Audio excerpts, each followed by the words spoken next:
চট্টগ্রামের হাটহাজারী উপজেলার গুমানমর্দন পেশকারহাট বহুমুখী উচ্চ বিদ্যালয়ের ১৯৮৮ ব্যাচের প্রাক্তন শিক্ষার্থীসকলের উদ্যোগে বর্ণাঢ্য পুনর্মিলনী ও মিলন মেলা অনুষ্ঠিত হয়। আমরা যখন পড়তে বসতাম আমাদের দেরি করে খাসারি করে স্যাররা সবাই দল বেঁধে পরীক্ষার আগে আগে যেত স্টুডেন্টরা পড়তেছে কিনা, কিন্তু এগুলোতে এই যুগে এখন কল্পনা করা যাবে না।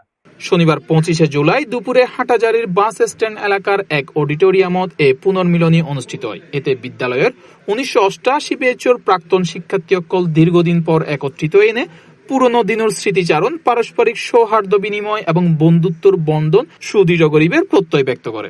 কখনো বাবার মতো অভিনয় করেছেন, কখনো শিক্ষকের মতো, কখনো বড় ভাইয়ের মতো। ওনার ঋণ আমরা কোনোদিন শোধ করতে পারবো না। অনুষ্ঠানত প্রাক্তন শিক্ষার্থীসকল বিদ্যালয় জীবনের নানা স্মৃতিময় ঘটনা তুলে ধরে, পাশাপাশি ভবিষ্যতে সামাজিক, মানবিক ও শিক্ষামূলক বিভিন্ন কর্মকাণ্ডে সম্মিলিত কাজ করিবার অঙ্গীকার করে। এই যে ঐক্যবদ্ধ থেকে পারস্পরিক মেলবন্ধন, এটা আমাদের শান্তি, শৃঙ্খলা এবং সার্বিক বিষয়ের জন্য অতীব গুরুত্বপূর্ণ একটা জিনিস।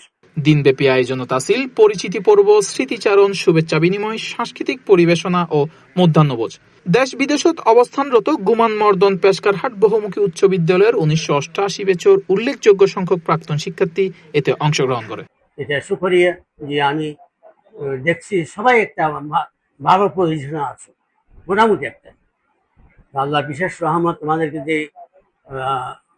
অর্থ দিয়েছি, অর্থ দিয়ে কিছু মানব সেবা করবে। দীর্ঘদিন পর সহপাঠী সকলের মিলন মেলায় আনন্দ উচ্ছ্বাসে মুখর হয়ে ওঠে পুরো আয়োজন। স্মৃতিচারণ ও বন্ধুত্বপূর্ণ আড্ডায় দিনই বই উঠে প্রাক্তন শিক্ষার্থী সকলের হাতে এক আবেগঘন ও স্মরণীয় দিন।